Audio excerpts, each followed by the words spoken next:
Lembro-me de que a primeira fotografia que fiz teria 7, 8 anos. Estava sentado no Café da Beira, em Celurico da Beira, que é a terra onde eu nasci. Estava sentado com os meus irmãos, estávamos a ver televisão num domingo à tarde, e o meu pai, porque na altura não havia televisões em casa, só havia a televisão no café. Foi no princípio dos anos 60, pai, 61, 62, o máximo dos máximos, 1963. Estávamos sentados e o meu pai chegou, vinha de um casamento, trazia uma Rolleiflex e disse: anda cá a tirar uma fotografia, porque eu andava-lhe a dizer que queria tirar uma fotografia. Que eu tenho aqui 2 películas que sobraram do casamento. E lembro-me de ter fotografado os meus irmãos. Essa é a primeira fotografia que eu me lembro de ter fotografado. A fotografia aprendi com o meu pai. Não estudei lá de nenhum. Com essa Rolleiflex pela primeira vez. Depois, o meu pai também fazia postais ilustrados da zona da Beira Alta e da Serra da Estrela. E lembro-me de o meu pai ter uma câmara de grande formato, uma Linhof, e tinha uma bicha de disparador, e ele dizia: olha, dispara aí essa fotografia. Ele arranjava, organizava, media a luz e deixava-me disparar. Vinha de uma família de Sim, o meu avô era fotógrafo desde 1910. Dos primeiros? Sim, em 1910. É engraçado que atualmente oferecem muitas fotografias de pessoas que têm fotografias de família. Por exemplo, aparece uma fotografia de um casamento. Fotografia Alfredo Cunha, 1920. As pessoas que me conhecem dizem: mas 1920 não pode ser. E eu explico que era o meu avô. Então as pessoas oferecem-me essas fotografias. Há poucos dias, uma senhora ofereceu-me uma fotografia de uma irmã minha que morreu com 18 anos, que eu nunca conheci. Por acaso tenho aqui essa fotografia, que foi feita pelo meu avô Alfredo Cunha. É uma fotografia em sépia da minha irmã Júlia, e aliás eu tenho uma filha, Júlia, também. Este é o meu pai, que eu fotografei quando eu tinha 12 anos. Ensinava-me a teoria da luz, exatamente com a luz de janela. E estas são as primeiras fotografias que eu fiz, pai, com 14, 15 anos. Esta. São fotografias... Isto foi na minha fase hippie, aos 19 anos, aqui. Mas existe aqui uma foto, no início do livro, que eu tinha 12 anos quando a fiz, com uma Rolleiflex. Uau! Tão linda. Não é? Isso, as primeiras fotografias que foram pagas, dos casamentos que eu fazia com o meu pai. Quando fazia casamentos, era pago para ir fotografar. E era pago pelas fotografias que fazia. E depois havia outra forma, também era pago pelas fotografias que vendia, que eu depois, quando ia fotografar os casamentos, havia 2 formas. Ou ia ajudar o meu pai, ou então ia sozinho, fotografava o casamento, depois ia revelar, faziam-se provas e vendiam-se durante o banquete, o copo d'água. E nessa altura não só vendia as fotografias, como aproveitava, almoçava muito bem, ou jantava, e havia sempre bailarico também. Você veio de uma família com quantos irmãos? Eu, 5 irmãos. E todos estão ainda vivos? Não. Os meus irmãos morreram e só estão vivas as minhas irmãs. Mas o pai chegou, porque ele foi mais fotógrafo de casamentos, fazia Era fotógrafo comercial, fazia tudo. Fazia casamentos, batizados, fazia postais ilustrados, postais turísticos. Sim. Não é? E fazia fotografia de arquitetura também. Ele chegou a trabalhar nos monumentos nacionais. Então vinha de uma família de fotógrafos que não podia escolher outra coisa. Não claro, houve uma altura que ainda disse que não queria ser fotógrafo, mas não serviu de nada. O meu pai disse: queres? Tu é que não sabes o que queres. Isso. E ele também não teve escolha? Ele gostava? Ele também não, o pai dele também era fotógrafo e ele também não teve escolha. Mas da família eu fui o único que não tive escolha, os meus irmãos tiveram escolha. O meu pai morreu em 1980, conseguinte ainda viu as minhas fotografias de 25 de Abril, da descolonização, das revoluções, ainda viu essas coisas, ainda viu muito trabalho meu.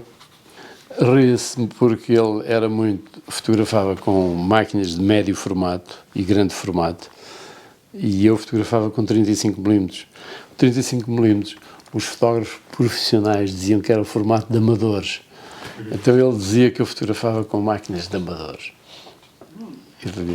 Ele, por exemplo, no 25 de Abril, diz assim: epá, isto com uma Rolleiflex ou com uma Hasselblad, isto ficava melhor. Eu sempre dizia que isto fazia-se melhor se fosse feito assim, ó, sabe?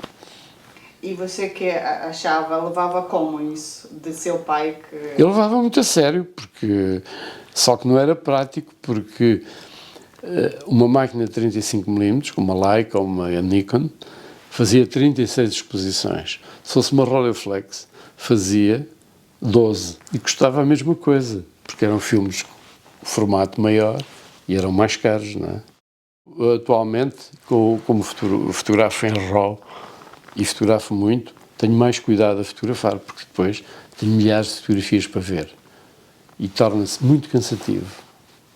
E por vezes deixamos passar coisas importantes pelo excesso de fotografias que se fazem. Essa é uma discussão muito interessante, o momento. O momento não existe. O momento está sempre aqui. Nós só temos que encontrar o momento que queremos. O momento, o meu momento pode estar ali. O seu momento pode estar ali. Eu costumo dizer que as fotografias estão aí. Nós temos que as apanhar. E é isso que diferencia os fotógrafos uns dos outros. É que todos os fotógrafos veem coisas diferentes. Tal como todos os escritores escrevem livros diferentes, nós fazemos fotografias diferentes. Se houver dois fotógrafos no mesmo sítio a fotografar a mesma coisa, saem sempre fotografias diferentes. Mas não é diferentes porque eles estão num sítio diferente. É diferente porque eles veem coisas diferentes. E há uma teoria no fotojornalismo com a qual eu nunca concordei, que é o momento decisivo. O momento decisivo, vamos imaginar um jogo de futebol. O momento decisivo seria quando o Ronaldo está a dar o chute na bola. Mas o momento decisivo também pode ser o momento em que a bola está a bater nas redes.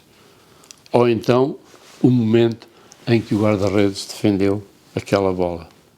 E logo aí encontramos N momentos decisivos. Mas o momento decisivo também pode ser outro. Que o guarda-redes defendeu a bola, mas quando houve a recarga, foi o golo. E nesse momento pode ser o momento decisivo. Porque é o seguinte, não vale a pena, é uma teoria, é um exercício que nunca nos levará a lado nenhum. O momento decisivo é aquele que nós captamos. E se vamos olhar para trás na fotografia lá que está no monitor, qual foi aqui? Se lembra destas crianças? Nesta fotografia, que é, aliás, as duas fotografias são feitas em Bolama, em 2014. Nesta fotografia,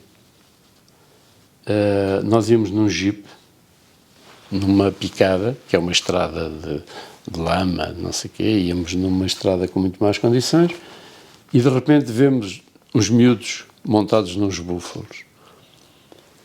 E fotografámos, eu fiz 2 ou 3 fotografias, o máximo 5 que fiz.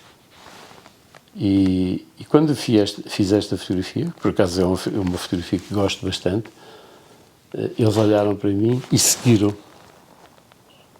Desapareceram. Foi um momento decisivo, não? O momento decisivo foi este. E depois, o guia aqui connosco explicou-nos porque é que eles desapareceram e porque é que fugiram logo. Estes miúdos são balantas, é uma tribo da Guiné, são balantas, que podem ser pescadores, podem ser tratadores de gado, mas também podem ser ladrões de gado. Normalmente os balantas roubam gado uns aos outros. É uma tradição. Aliás, os ritos de crescimento e aquilo que eles chamam o fanado, a circuncisão, que eles são largados Estes já são mais crescidos, já passaram esse... O rito de entrada na idade adulta, não é? Passa por ir roubar gado e conseguir sobreviver um mês no mato, na Guiné. E os miúdos desapareceram, porque não queriam ser vistos. Não disseram uma palavra. Passaram por nós, deixaram-se fotografar e seguiram. Na outra foto, esta fotografia é o que eu chamo, é um momento de felicidade. É uma fotografia de felicidade.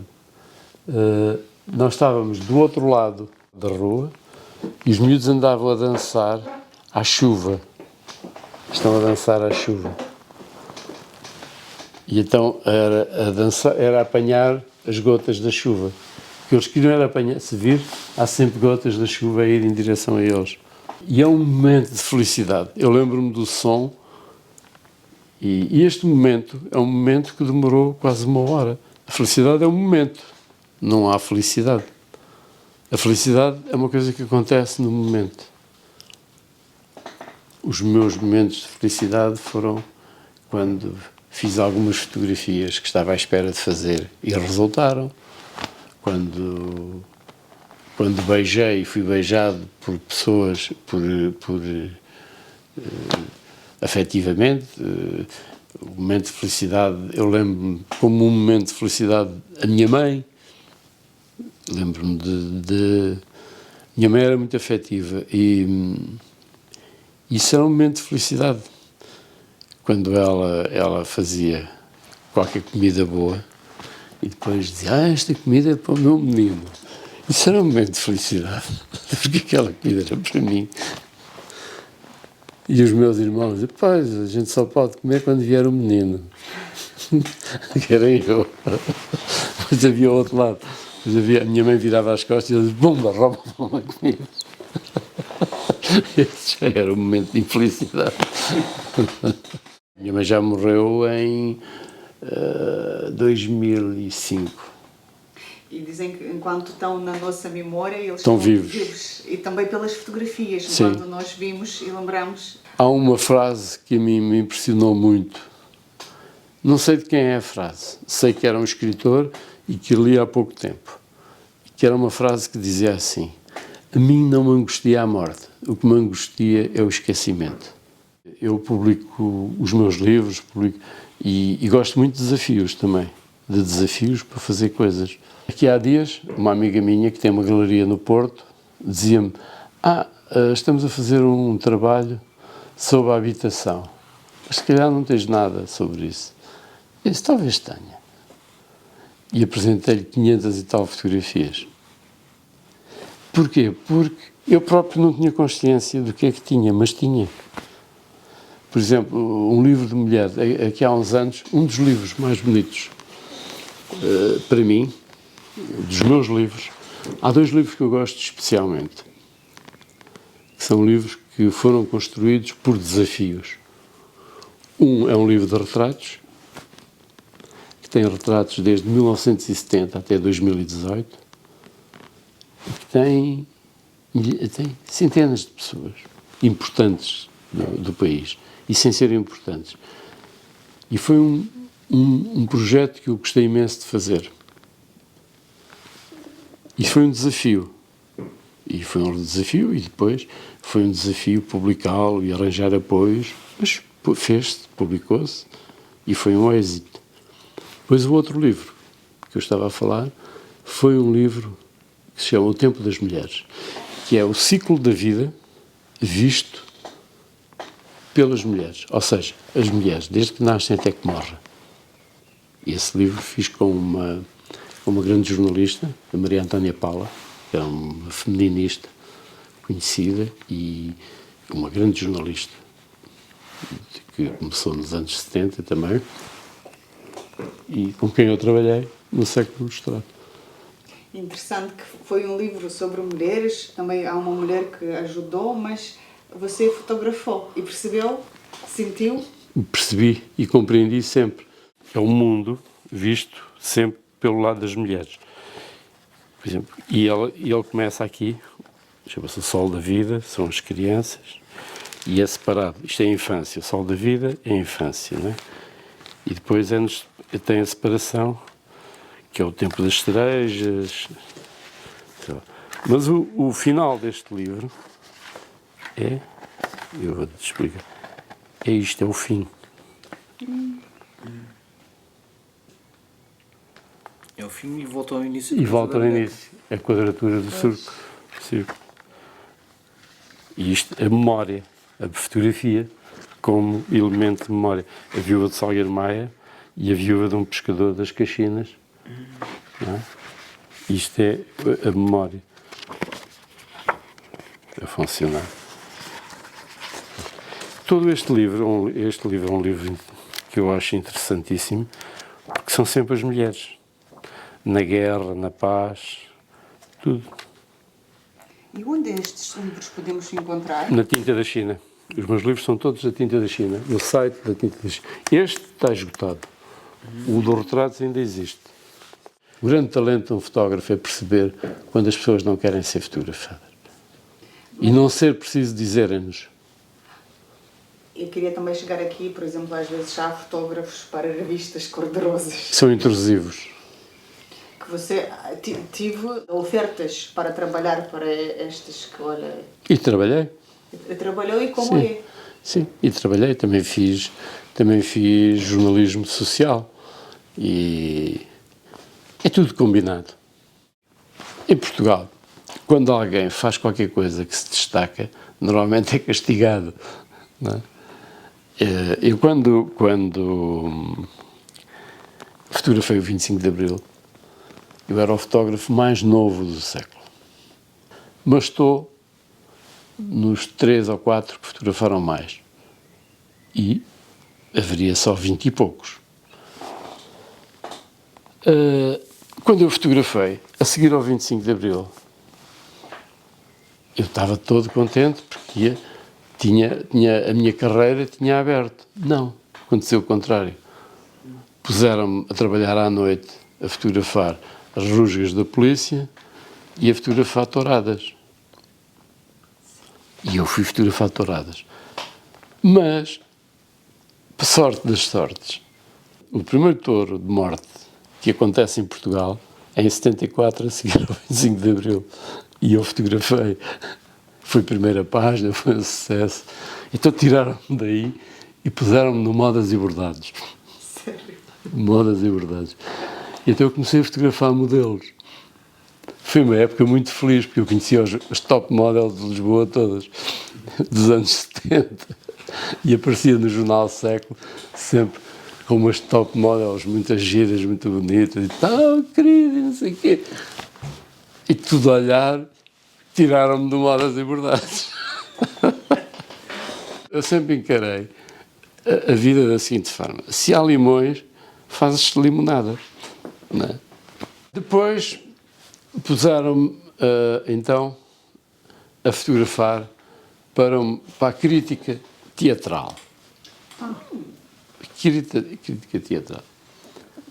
E eu, ok, vamos lá então para o teatro. Então fomos para o teatro e então fotografei todos os grupos de teatro de vanguarda dos anos 70. A Barraca, a Casa da Comédia, sei lá, os Bonecreiros, tudo, o bando, tudo. E fotografei os atores todos, fotografei teatro, ganhei um prémio e fiz uma exposição na Livraria Opinião. Bom, aí eles deixaram-me em paz. Disseram assim, não há nada a fazer com este gajo. Deixaram-me em paz. E eu continuei a fotografar no Século Ilustrado e no Século, normalmente, com um horário normal, e deixaram-me ir à África, fotografar a descolonização. Mas eu acho que até me fez bem essas mudanças.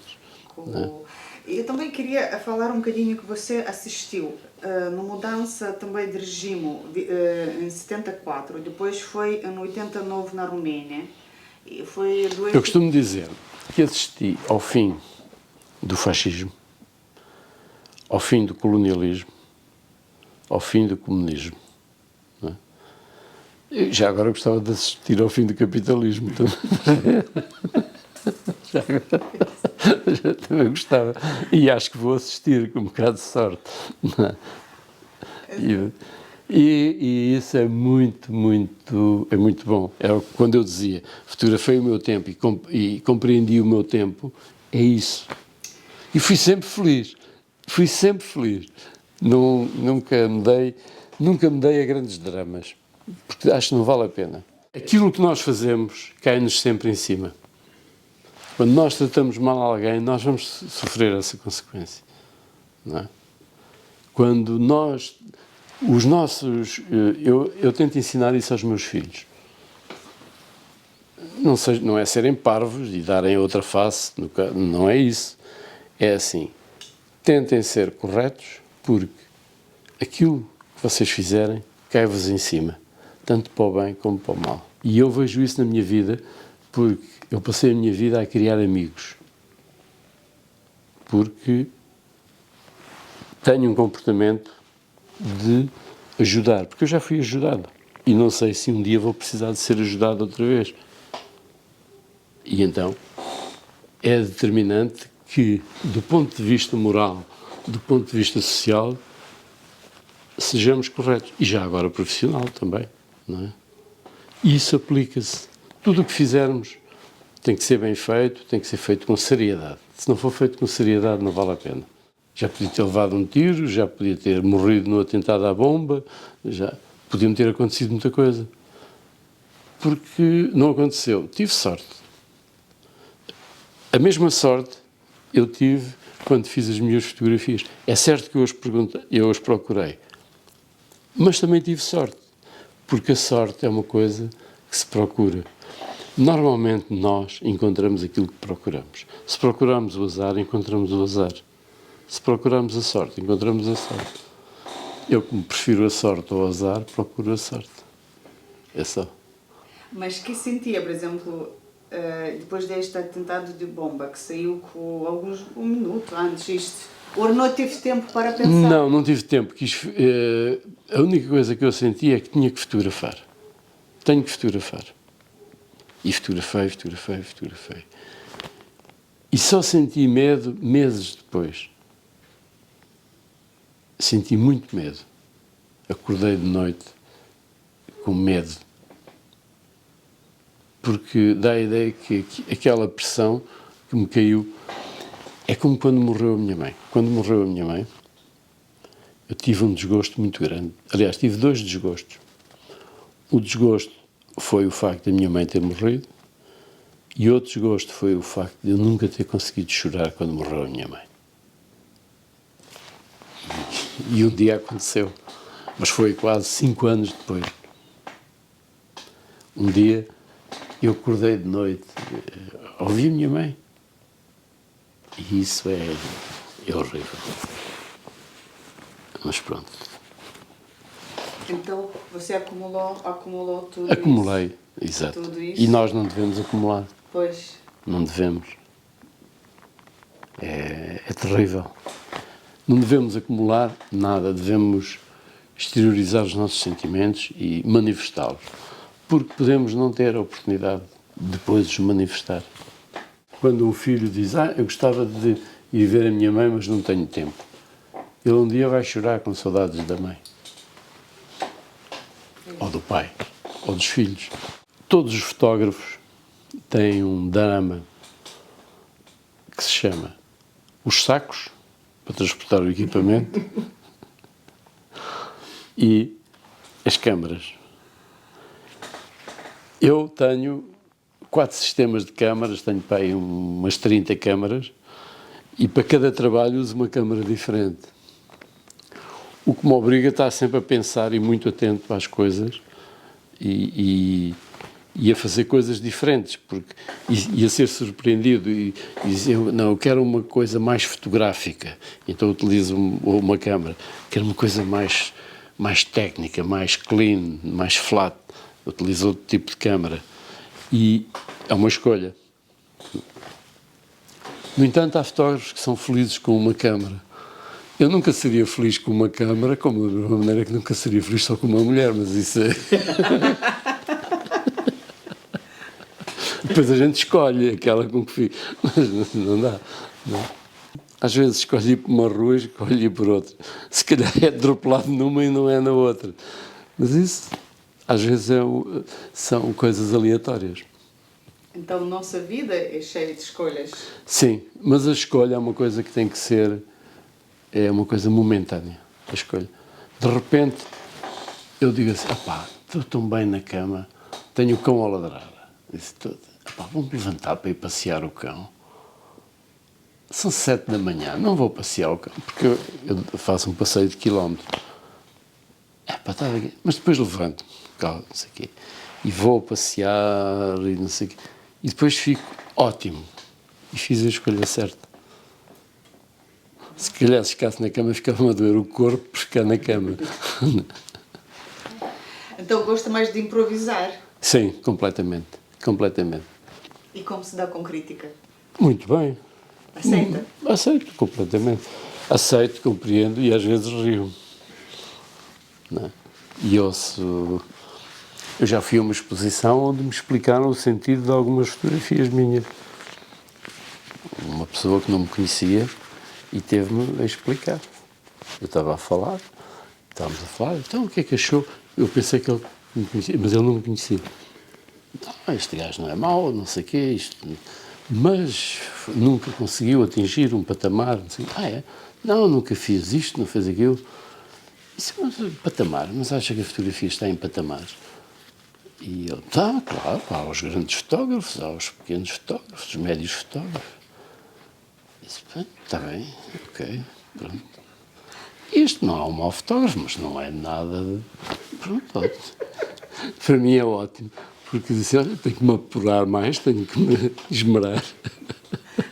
E ele não sabia com quem falar. Depois soube. Depois veio ter comigo e diz-me assim, então, você não ficou aborrecido comigo? Eu disse, aborrecido consigo? Não, até fiquei muito agradecido, porque senão você nunca me diria aquilo que disse. Se você só me conhecesse, não me diria. Não é? E eu prefiro que você me diga do que não me diga. Eu faço esta fotografia ou esta. Não é toda a gente que tem que gostar. Há pessoas que me dizem, olha, eu gostava muito do verdinho da selva, gostava muito de ver o colorido das camisolas dos meninos. Ok, é legítimo. Eu não. Às vezes precisamos também de imaginar, porque Claro. nós queremos tudo assim, e imaginação, mas Claro. assim tu podes sozinho ver, mas esta que cor ele tinha, or lá, também que cor tinha. Mas é que voltamos àquela questão, àquela velha questão, de que aqui não precisamos da cor, nós temos as formas. Pois. Aqui as Olhar. formas dão-nos a informação necessária. A cor aqui só nos ia distrair. A inteligência artificial introduz a mentira na fotografia. E a mentira não é a ficção, é a mentira. Porque a ficção é uma coisa, a mentira é outra. E a inteligência artificial, acho que aquilo que vai valorizar a fotografia é a autoria humana. E criar uma ferramenta que determine que, se nós utilizamos 1 grama de inteligência artificial, ela esteja lá marcada. Porque é isso, é a única coisa que nos consegue inibir de a usar. Eu já estive a ver ferramentas de inteligência artificial e é dramático porque é possível tudo. A minha filha, no outro dia, fez uma biografia minha em 5 segundos e só tinha 4 erros, a biografia. E é uma biografia de 20 e tal páginas. E qual foi o erro? O erro é que atribuíam uma fotografia que não era minha, que era da Cristina Garcia Rodero, e atribuíam-me ter trabalhado na agência Magnum, que não é verdade, e Mas a inteligência artificial deve ter terminado. Não, este gajo tem que ter trabalhado, com este estilo tem que ter trabalhado lá. E pôs-me lá. Não é? Mas não, nunca estive lá. Eu gostava, mas não estive. Não é? E depois pediu para criar uma fotografia do atentado na Síria feita pelo fotógrafo com o estilo, e criou uma fotografia. Não tinha nada a ver, mas era parecido. Podia ter sido eu, mas não era. E eles fizeram a fotografia num programa do ChatGPT. Aliás, aqui há tempos houve uma fotografia que ganhou um concurso mundial da Sony e foi o próprio fotógrafo que denunciou. Isso é muito complicado,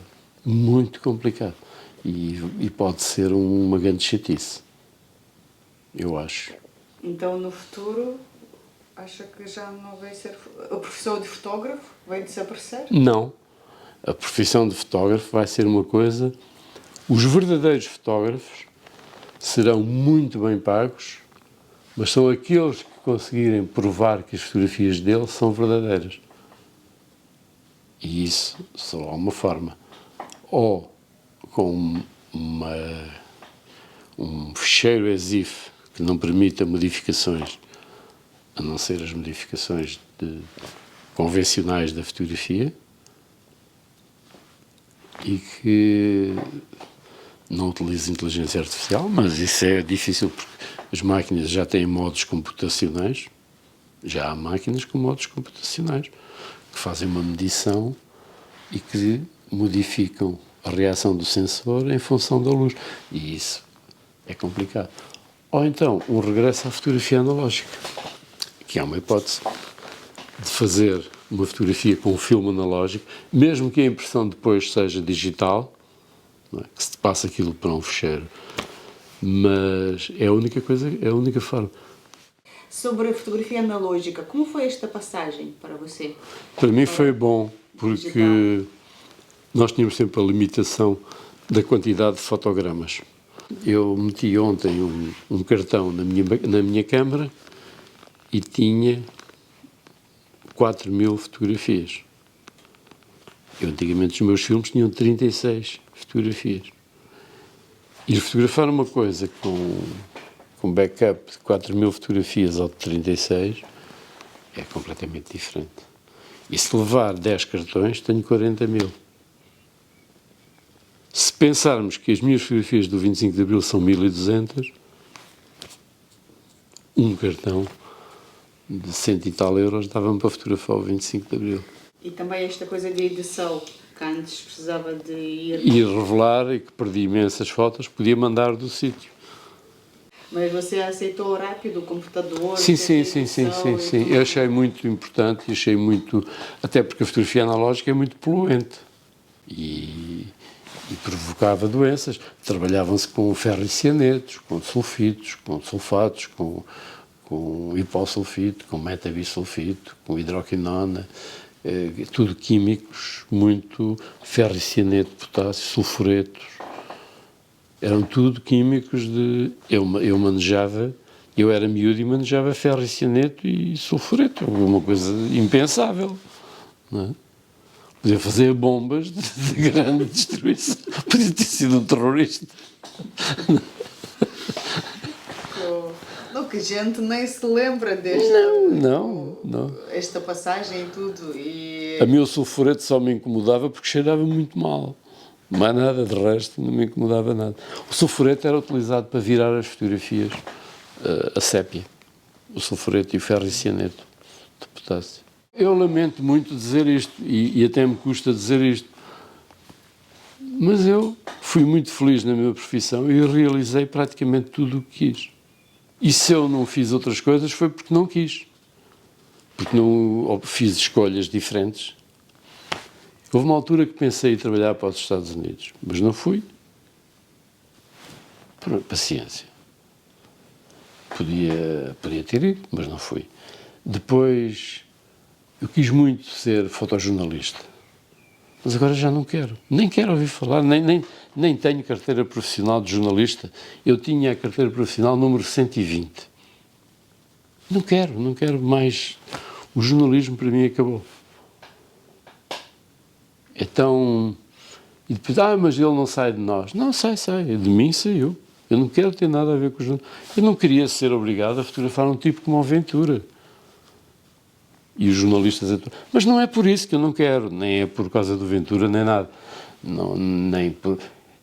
É porque, de facto, o jornalismo deixou de me interessar. E o fotojornalismo também. Quero fazer retratos, quero fazer fotografia conceptual.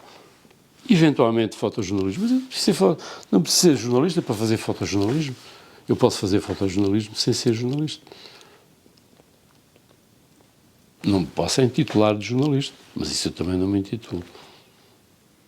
Às vezes dizem, você é jornalista. Não sou. Já fui, mas já não sou. Então, tudo que conseguiu, o principal é querer. Não... Claro. Se nós não quisermos, para termos uma coisa, temos que querer muito. Porque se não quisermos, não temos. O querer implica lutar por ela e trabalhar por ela, é evidente, não é sentar-se numa casa e dizer, eu quero começar a Euro. Não é assim. Não funciona assim. Não funciona. Eu quero fazer um livro. Então, metes-te no carro, vais lá, fotografas, não sei o quê, depois fazes a paginação, depois... É muito trabalho. Eu, aqui há tempos, fui a um colégio fazer uma palestra sobre o 25 de Abril. E projetei as fotografias, o filme, e há um miúdo que diz assim, você tem muita sorte. E disse, porquê? Porque você está aqui a mostrar o filme à gente e esses gajos já morreram todos.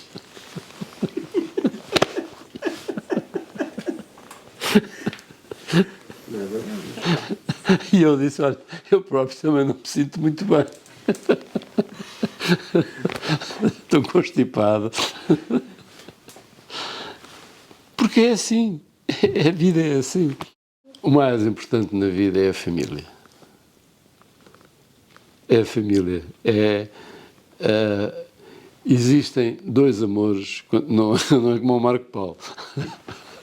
Existem dois amores incondicionais. São incondicionais. Mas que no fundo vai dar ao mesmo. É o mesmo. Que é o amor que as mães têm por nós e o amor que nós temos por um filho.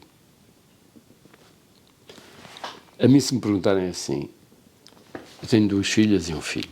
Tenho um filho de um primeiro casamento e tenho 2 filhas deste segundo casamento. E se me perguntarem assim, preferias morrer ou morrer um filho teu, ou, sei lá, se me pudessem escolher, olha, só pode ficar um vivo, ou tu, ou uma filha, ou um filho. É evidente que eu preferia, é que eu não concebo, e acho que é por isso que o humano aceita a morte, eu não concebo sobreviver a um filho. E acho que as pessoas que não têm filhos têm mais dificuldades em encarar a morte. Porque uma das coisas que se devia ter cumprido não se cumpriu, que é a continuação, a sobrevivência. Claro que há esperança. Há sempre esperança. Não, isso aí, isto não é o fim da história. Aliás, o fim da história, se calhar, vai ser com o meteorito, o meteoro que vem aí, e foi assim que se extinguiram os dinossauros, não é? É uma grande extinção, uma coisa assim. Agora, política, extrema-direita, extrema-esquerda, ditaduras, isto passa.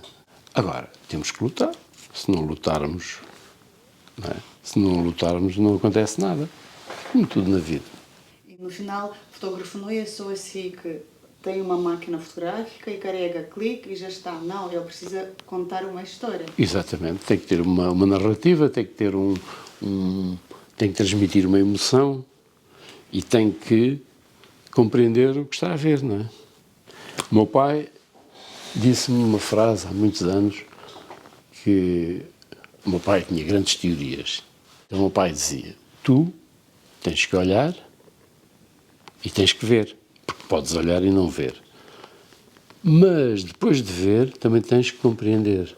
E só depois é que fotografas. Olhar, ver, compreender e fotografar. De facto é verdade. Para mim, eu passei a aplicar isso. Ao princípio aquilo baralhou-me um bocado, que eu era miúdo, digo assim, isto é muita confusão para a minha cabeça. E quando passou para fotografias preto-branco, ou sempre foi esta coisa? Sempre fotografei preto e branco. Isto é tudo preto e branco. Pronto. Isto estão aqui os retratos todos, aqui, não é? Está tudo aqui. Samara Machel. E quantos livros tem de fotografia já lançados? 37 ou 38, já não me lembro. Este é o livro que eu falei, que disse que gostava muito. Este é um livro também que foi feito para os 40 anos de profissão minha. É um livro que foi editado pelo Museu Fotográfico Municipal e que tem originais, é feito com originais. Não é? É um livro de 2010, mas que no fundo é um álbum fotográfico. E tem muita procura este livro, só que agora acabou. Sei que já foram vendidos alguns a 500 euros. Porque isso é mesmo coleção. É. E na altura custavam 40. E são originais. Mais alguns anos vão passar a 1000 ou mais. Aliás, eu vou querer fazer um outro assim, um dia destes, quando fizer 75 anos, quero fazer um álbum destes. Esse és tu? Não, este é um amigo meu. Ah, O Bartolomeu, cá está a tal fotografia Uau. da Amadora. Sim, esta...